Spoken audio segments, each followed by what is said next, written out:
फिलहाल हम लोग पहुंचे हैं गांव बसंतपुर, और बसंतपुर में ये जहां हम लोग खड़े हैं ये पुश्ता है। पुश्ता मतलब एक ऐसी लक्ष्मण रेखा जिसके आगे पानी होता है, नदी का डूब क्षेत्र होता है, और वहीं हम लोग फिलहाल खड़े हैं।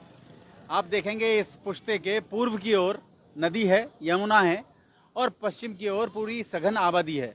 लेकिन अब कहते हैं कि जमीन और कमीन इतना तेजी से बढ़ता है, इस समय में यमुना की जमीन छोड़ी नहीं प्रॉपर्टी डीलर्स ने और पूरी जमीन बेच डाली। ये देखें, हालांकि प्रशासन बहुत बाद में चेता है, ये देखें आप, और ये बोर्ड लगा दिया है, सावधान बाढ़ संभावित क्षेत्र, इस बिंदु के आगे अवैध निर्माण सख्त मना है। बाढ़ की चेतावनी जारी होने पर यह क्षेत्र पूरी तरह जलमग्न हो सकता है। उल्लंघन करने पर कानूनी कार्यवाही होगी। नगर निगम जिला प्रशासन दोनों की ओर से एक साझा बोर्ड लग गया है यहाँ। और आप देख लें कि ये जो यमुना का पानी है वो यहाँ तक आ गया है। लोगों को, हजारों लोगों को यहाँ से विस्थापित होना पड़ा है, अपने घर छोड़ने पड़े हैं। अवैध रूप से बनी हुई ये बस्तियां लोगों के लिए हर साल जी का जंजाल बनती हैं। हर साल। एक साल से रह रहे हैं यहाँ पर तो 1.5 साल से रह रहे हैं हम। 1.5 साल, पिछले साल भी बाढ़ आई थी यहाँ। 2023 में मतलब हम आए जमीन लेकर के रहने लगा, तो बीच में 1 साल नहीं आया। हाँ।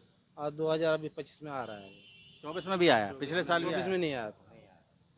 तो जब पहले आई थी तो आपको नहीं लगा कि ये जगह ठीक नहीं है, डूब क्षेत्र है? अगर हमको 23 में तो पता चल रहा था कि हाँ वो तो मतलब बाहर से ही पानी ज्यादा छोड़ दिया था, इस वजह से हम सोच रहे इतना पानी नहीं आएगा, कम आएगा। हाँ। तो 24 में 25 में जब पानी आया तो पता चल रहा है कि इस बार मतलब जितने बार भी आएगा इतना पानी आएगा। तो हम लोग अब पछता रहे हैं। ये यमुना का डूब क्षेत्र है। हाँ, ये डूब क्षेत्र है। यमुना जब अपनी जमीन वापस लेती है तो यहाँ तक पानी आ जाता है।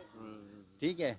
अब आप ये देखें कि ये जो पुश्ता है, ये पुश्ता पर पुश्ता लक्ष्मण रेखा है कि इस लक्ष्मण रेखा से आपको नहीं आना चाहिए, आगे की तरफ नहीं जाना चाहिए बनाने के लिए।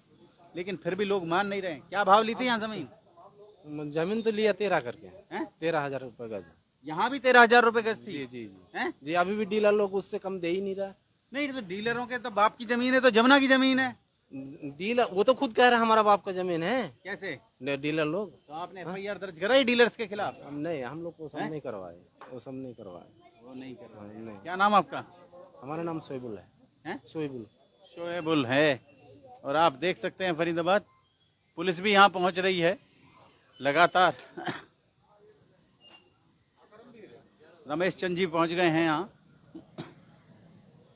और लगातार स्थिति पर नजर रखे हुए हैं।